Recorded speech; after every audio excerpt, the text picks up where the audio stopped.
Hey guys, this is Nick with PhoneArena, and today we're doing a video preview of the Samsung Galaxy Note 10.1.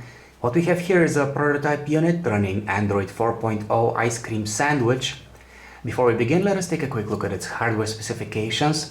The display is 10.1 inches in diagonal, 1280 by 800 is its resolution. The processor inside it is a quad-core 1.4 GHz Exynos processor.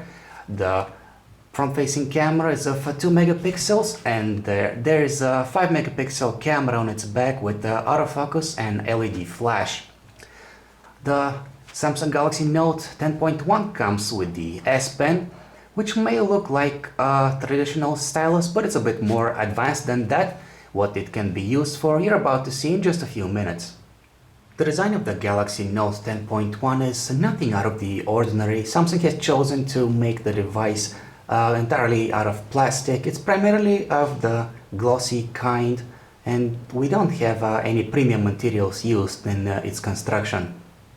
On the device's top side, we have a lock key and a 2-button volume rocker, both of which are well exposed and provide a nice click when pressed. The micro SD card slot and the SIM card slot are protected by removable plastic covers. We have the 3.5mm headphone jack right here, and in the middle we see an infrared blaster which can be used to control various appliances like TV sets and set-top boxes. On the bottom side of the device we have a microphone and a proprietary connector which is used for charging and data transfer. The Galaxy Note 10.1 weighs 600 grams and it's 8.9mm thick, which is okay for a tablet of this size, but still using it with a single hand while using the S Pen with the other is pretty uncomfortable because of the tablet's weight and dimensions. Even in portrait mode, the strain on your wrist is a bit too much to bear for a long period of time. Therefore, it's good to have a flat surface against which you can lay the tablet.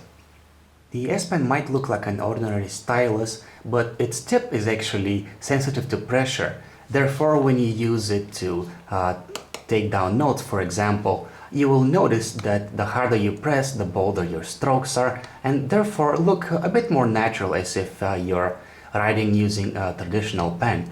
Besides, it's really useful to have a pen-like input in case you like a drawing or simply taking notes on your tablet. Of course, it can be used with games like crayon physics or draw something. The Galaxy Note 10.1 has a 10.1-inch display with a resolution of 1280 by 800 pixels. It's made using Super PLS LCD technology, which is supposed to be better than IPS LCD technology by being brighter and at the same time cheaper for Samsung to produce. Unfortunately, its resolution is rather low. It has a pixel density of 149 ppi, so you might notice pixelation here and there from time to time. It's actually disappointing to have a high-end tablet like this with a panel of such a low resolution, especially when the device is potentially going to attract people like graphic artists who would appreciate that extra resolution. Nevertheless, if you hold the tablet at a sufficient distance, the pixelation isn't noticeable at all, and it would suit the needs of the average consumer. The Samsung Galaxy Note 10.1 runs Android 4.0 ice cream sandwich, and its interface has been customized using the TouchWiz user interface. First of all, there's 4 shortcuts on your lock screen, which of course can be customized. There's plenty of live wallpapers and widgets to pick. You get multiple home screens and an app drawer up in your right hand corner. As you can see, there's lots of widgets that come pre-installed. Overall, the interface is simple enough for even the first-time tablet users to get used to. But if you're an advanced tablet user, there's plenty of goodies that can enhance your experience. In multi-screen mode, you can have 2 different applications on each side of the screen. The idea is that you can take down notes easily without the need to switch back and forth between the web browser and the Notes application. However, not all applications can be opened in multi-screen mode. The functionality is limited to the web browser, S Note, Polaris Office and the video player. With the Galaxy Note 10.1 you get three types of on-screen keyboards. There's the QWERTY keyboard, which occupies the entire width of the display. There's the floating keyboard, which you should be able to move around the display, although it doesn't work on the prototype unit here. And there's also the split keyboard, which is pretty useful if you prefer holding the tablet with both hands and using your thumbs to type. The S-Note application comes preloaded on the Galaxy Note 10.1.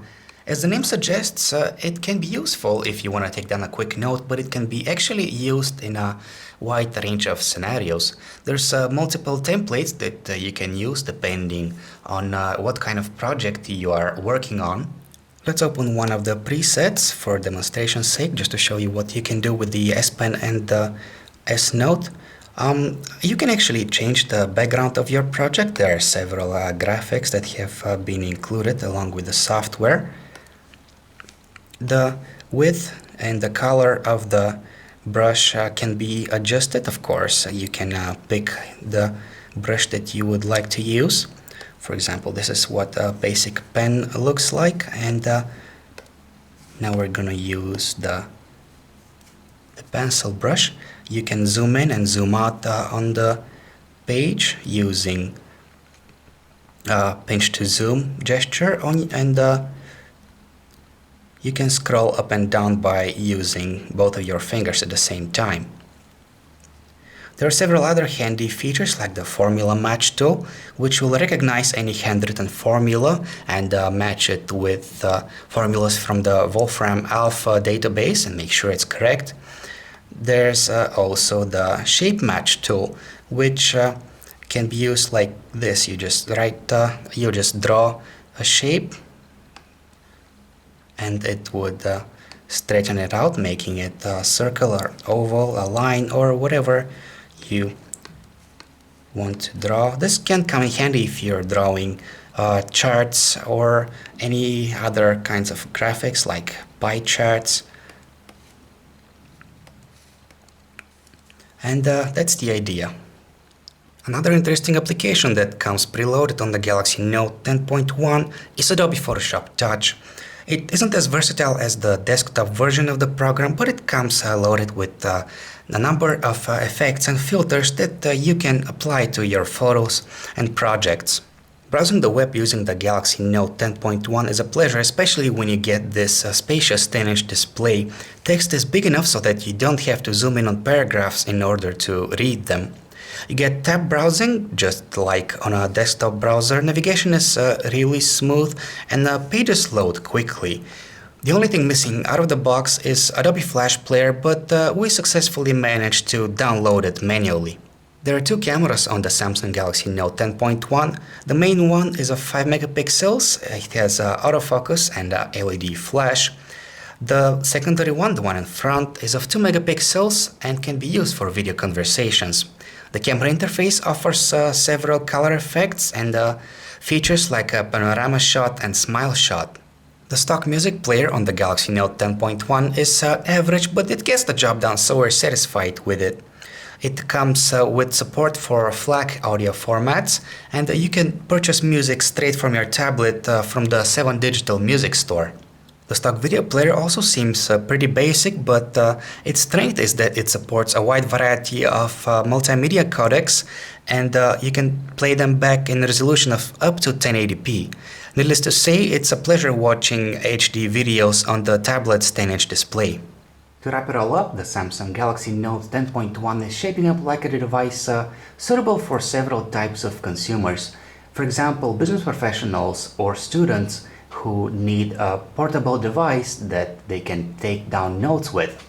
Of course, digital graphics artists would appreciate the precision of the S Pen and the software that comes included with the tablet. We should also point out that the Samsung Galaxy Note comes with future-proof hardware. It is powered by a 1.4 GHz quad-core Exynos processor and has 2 GB of RAM. However, even though the tablet has some pretty powerful hardware on the inside, the display is nothing out of the ordinary. Its resolution of 1280 by 800 pixels would have been okay for the tablet of last year, but for a 2012 high-end tablet, we would expect more than that. Thank you for watching our video preview of the Samsung Galaxy Note 10.1. This is Nick. If you'd like to check out any of our other smartphone or tablet reviews, just go to our website phonearena.com.